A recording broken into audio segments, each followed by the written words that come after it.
الرجال فقال شامی ان اباك قد نهى عنها فقال عبد الله بن عمر ارايت ان كان ابي نهى عنها وصنعها رسول الله صلى الله عليه وسلم امر ابي يتبع ام امر رسول الله صلى الله عليه وسلم فقال الرجل بل امر رسول الله صلى الله عليه وسلم فقال لقد صنعها رسول الله صلى الله عليه وسلم رواه الترمذي في کتاب الحج. امام ترمذی حدیث پاک کو ایسے ہی کتاب الحج کے اندر لائے. ایک شامی آتا ہے شام سے حضرت عبداللہ ابن عمر کے پاس, کہتا ہے حضرت ایک مسئلہ پوچھنا ہے. بولے پوچھو. کہا کہ حج تمتع کر سکتے ہیں؟ وہی پہلے عمرہ کر لو, اس کے بعد احرام اتار دو, اس کے بعد نئے سرے سے حج کا احرام باندھو, اس کے بعد حج کر لو. یہ حج تمتع ہے. شامی پوچھ رہا ہے حضرت عبداللہ ابن عمر سے, عمر ابن خطاب کے بیٹے سے, جو ایک مشہور صحابی, کہ حضرت ایک مسئلہ پوچھنا ہے. مسئلہ یہ ہے کہ حج تمتع کر سکتے ہیں کہ نہیں؟ حج تمتع کر سکتے ہیں, لیکن کہا آپ کے ابا حضرت عمر نے تو منع کیا ہے. آپ کے ابا حضرت عمر نے منع کیا حج تمتع نہ کرو.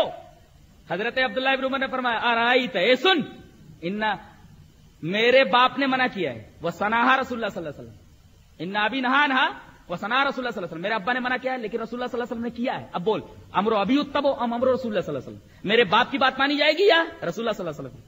شامی کہتا ہے بل امر رسول اللہ صلی اللہ علیہ وسلم, رسول اللہ صلی اللہ علیہ وسلم کی بات مانی جائے گی. تو حضرت عبداللہ ابن عمر نے فرمایا کہ لقد صنعها رسول اللہ صلی اللہ علیہ وسلم, رسول اللہ صلی اللہ علیہ وسلم نے حج تمتع کیا ہے. حضرت عبداللہ ابن عمر کا یہ قول بتا رہا ہے کہ اگر رسول کے قول کے مقابلے میں عمر کی بات بھی آ جائے تو حضرت عمر کی بات کو نہ مانا جائے. یہ صحابہ کرام کا عقیدہ ہے. اگر وہی عقیدہ ہم رکھیں تو ہم کو بدنام کیا جائے. یہ تو عقیدہ حضرت ابن عمر کا ہے اور تمام صحابہ کرام کا ہے. اب دیکھو, حضرت عمر کہتے ہیں کہ 3 طلاق ایک مجلس کی 3 ہو گئی. رسول نے کیا کہا ہے؟ حدیث ملاحظہ ہو. وعن ابن عباس رضی اللہ تعالی عنہما قال طلق رکانۃ بن یزید اخو بنی مطلب امرأته ثلاثا في مجلس واحد فحزن عليها حزنا شديدا قال فسأله رسول الله صلى الله عليه وسلم كيف طلقها؟ قال طلقتها ثلاثا. قال فقال في مجلس واحد؟ قال نعم. قال فإنما هي تلك واحدة فارجعها إن شئت. قال فرجعها. فكان ابن عباس يرى انما الطلاق عند كل طهر رواه احمد في مسنده. حضرت امام احمد بن حنبل رحمۃ اللہ علیہ حدیث پاک کو ایسے ہی مسند احمد کے اندر لائے. حضرت عبداللہ ابن عباس رضی اللہ تعالیٰ عنہ فرماتے ہیں کہ رسول اللہ صلی اللہ علیہ وسلم کے زمانے میں رکانہ ابن یزید نے اپنی بیوی کو ایک مجلس میں 3 طلاق دے دی. امرأته ثلاثا في مجلس واحد, ایک مجلس میں 3 طلاق دے دی حضرت رکانہ ابن یزید نے. فحزن عليها حزنا شديدا, طلاق دینے کے بعد بہت غمگین ہوئے. رسول اللہ صلی اللہ علیہ وسلم کے پاس آئے. رسول اللہ صلی اللہ علیہ وسلم پوچھا کیف طلقها, طلاق تمہیں کیسے دی؟ کہا اللہ کے رسول قال طلقتها ثلاثا, 3 دے دیے. آپ نے تفتیش کیا, پوچھا. قال فقال في مجلس واحد, ایک مجلس میں 3 دیے ہو نا. دیکھیے کتنی صراحت ہے. قال في مجلس واحد, ایک مجلس میں. قال نعم, ہاں ایک مجلس میں 3 بولا ہوں. قال فانما هي تلك واحدة, یہ تو ایک ہی ہوئی. اب قاسمی صاحب سے میں پوچھتا ہوں انما کا مفاد کیا ہے؟ انما کا مفاد ان کے علم میں اضافہ کر دیتا ہوں. دیکھو ایک ہے مبتدا خبر, جیسے کہا جائے کہ انا بشر, تو ترجمہ یہ ہوگا میں ایک انسان ہوں. انا مبتدا ہے, بشر خبر ہے, میں ایک انسان ہوں. لیکن اب بولتا ہوں انما انا بشر, اب کیا ترجمہ ہوگا؟ میں انسان ہی ہوں. انما آتا ہے حصر کے لیے. دیکھیے یہاں وہی ہے فانما ہی تلک واحدۃ, یہ تو ایک ہی طلاق ہوئی, 3 نہیں. یہ نہ پڑھو عربی وغیرہ تب تو پتہ چلے, خالی گالیاں دینے سے مسئلہ تھوڑی حل ہوتا ہے. غیر مقلدین کا جنازہ نکالیں گے آپ اس علم کے بلبوتے پر. بہت آسان ہے یاروں میں معاذ اللہ کہہ دینا, بڑی مشکل ہے محفل میں میں گلگو سے بچ رہنا. ہاں اپنے لوگوں کے درمیان, اپنے یاروں کے درمیان تو آپ حفوات بک سکتے ہیں, لیکن چیلنج کرتا ہوں کہ کسی اہل حدیث بچے کے سامنے آپ کھڑے نہیں ہو سکتے. بات کرنا تو دور کی بات ہے. یہ مبلغ علم ہے تمہارا. فإنما هي تلك واحدة, انما کا مفاد سمجھ میں نہیں آیا. فإنما هي تلك واحدة, انما کا مفاد حصر ہے. میں کہوں انا بشر, میں ایک انسان ہوں, اور میں بولوں انما انا بشر, تو خبر مبتدا میں محصور ہو جاتی ہے, میں انسان ہی ہوں. رسول اللہ صلی اللہ علیہ وسلم نے انما کا لفظ استعمال فرمایا. فإنما هي تلك واحدة, یہ تو ایک ہی طلاق ہوئی, 3 نہیں. اور راوی کہتے فرجاها, حضرت رکانہ ابن یزید نے اپنی بیوی سے رجوع کر لیا. اسی وجہ سے آگے فرمایا گا فکان ابن عباس یرا انما الطلاق عند كل طهر, حضرت ابن عباس کا وہ مسلک یہ تھا کہ طہر میں طلاق دی جائے. ایک مجلس کے اندر اگر ہزاروں طلاق دے دی جائے تو کوئی فرق نہیں پڑتا ہے. جی ایک الزام یہ لگایا گیا کہ ہمارے ہاں متاع جائز ہے. اللہ اکبر, متاع تو نص قطعی سے بھی جو ہے ناجائز ٹھہرتا ہے۔ قرآن حکیم نے جہاں محرمات کا ذکر فرمایا ہے وہاں فرمایا محسنین، احسان کی قید لگائی گئی، احسان سواد سے۔ احسان کا مطلب ہوتا ہے دائمی قبضہ، دائمی قبضہ۔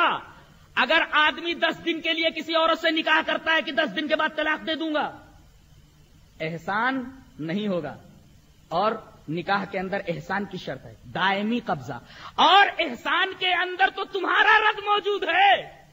تمہارا رد کیا موجود ہے؟ یہ جو حلالہ مروجہ ہے وہ کیا ہے؟ ایک رات کے لیے آدمی رکھ لے اور پھر اس کے بعد طلاق دے دی، یہ کیا ہے؟ یہاں بھی دائمی قبضہ نہیں ہے۔ لہذا حلالہ بھی اور متعہ بھی نص صریح سے ناجائز ہے۔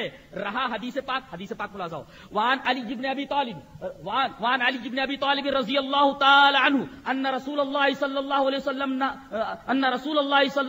علیہ وسلم نہا عن متعۃ النساء یوم خیبر وعن اکل لحوم الحمر الانسیہ، رواہ مالک فی الموطا فی کتاب النکاح۔ حضرت علی بن ابی طالب رضی اللہ تعالی عنہ فرماتے ہیں کہ رسول اللہ صلی اللہ علیہ وسلم نے منع کیا عورتوں سے متعہ کرنے سے خیبر کے دن ہی آپ نے متعہ کرنے سے منع فرما دیا، اور گھریلو گدھے، پالتو گدھے کے کھانے سے منع کر دیا۔ اور اہل حدیثوں کا تو عمل ہے کہ حدیث صریح آ جائے تو اس پر آمنا و صدقنا کہتے ہیں۔ اگر بدور الاہلہ کے اندر حضرت نواب صاحب صدیق حسن خاں کچھ کہہ دیں، مولانا وحید الزما صاحب کچھ کہہ دیں، تو ہم مولانا وحید الزما کے مقلد نہیں ہیں، نواب صدیق حسن خاں کے مقلد نہیں ہیں۔ وہ نزل الابرار کے اندر کوئی بات کہہ دیں، وہ بدور الاہلہ کے اندر کوئی بات کہہ دیں، عرف الجاوی کے اندر کوئی بات کہہ دیں، تو ان کی بات ہمارے لیے حجت نہیں ہے۔ حجت ہمارے لیے ابھی ہم نے بتایا کہ صرف قرآن اور حدیث ہے۔ اگر ہمارا کوئی عالم قرآن اور حدیث کے خلاف فتویٰ دیتا ہے، ہم اس فتوے کو اپنے جوتے کی نوک پر رکھ دیں گے، یہ ہمارا مسلک ہے۔ ہم تو رسول اللہ صلی اللہ علیہ وسلم کی احادیث کے مقابلے میں جب صحابہ کرام کا قول نہیں لیتے تو ہم اپنے عالم کی کسی بات کو لے سکتے ہیں جب وہ قرآن و حدیث کے خلاف ہو۔ تو متعہ جب نص صریح سے ناجائز ہے، حدیث صریح سے ثابت ہے، تو ہم کس طریقے سے جو ہے اس کو جائز قرار دے سکتے ہیں؟ کیسے مان سکتے ہیں؟ کہتے ہیں یہ کھڑے ہو کر پیشاب کرنے والے۔ ارے بھائی، کھڑے ہو کر پیشاب کرنا منع تھوڑی ہے، اگر کوئی تکلیف ہو تو کھڑے ہو کر پیشاب کر سکتے ہیں، اس پر برسنے کی کیا ضرورت ہے؟ اس پر برسنے کی کیا ضرورت ہے؟ کھڑے ہو کر پیشاب کر سکتے ہیں، رسول اللہ صلی اللہ علیہ وسلم نے کیا ہے۔ دلیل دوں؟ وعن ابی ہریرہ رضی اللہ تعالی عنہ اتى النبي صلى الله عليه وسلم سباطة قوم فبال فدعا بماء فجئته بماء ثم توضأ، رواه البخاری فی کتاب الطہارہ۔ رسول اللہ صلی اللہ علیہ وسلم ایک قوم کے گھورے پر آئے اور فبال قائما، آپ نے کھڑے ہو کر پیشاب فرمایا۔ فبال قائما، کوئی تکلیف تھی آپ کو، کھڑے ہو کر آپ نے پیشاب فرمایا۔ اسٹیشن پر ہے، آپ بیٹھ کر پیشاب نہیں کر سکتے، کھڑے ہو کر پیشاب کر لیجیے، آپ رسول کی سنت پر عمل کیجیے۔ آپ شریعت بہت ہی آسان ہے، عمل کرنے کے لیے آدمی آگے بڑھے۔ کہتے ہیں کہ جب آپ نے کھڑے ہو کر پیشاب فرمایا قوم کے اس گھورے کے اوپر، پھر پانی منگوایا، فجئت بماء، میں پانی لے کر کے آیا، فتوضأ، رسول اللہ صلی اللہ علیہ وسلم نے وضو فرمایا۔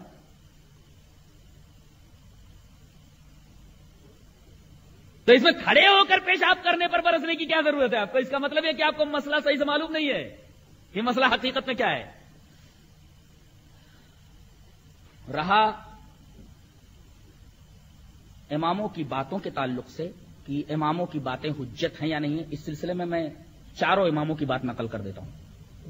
ایقاظ ہمم الابصار کے اندر صالح فلانی نے لکھا ہے، حضرت امام ابو حنیفہ رحمۃ اللہ علیہ کا قول کیا؟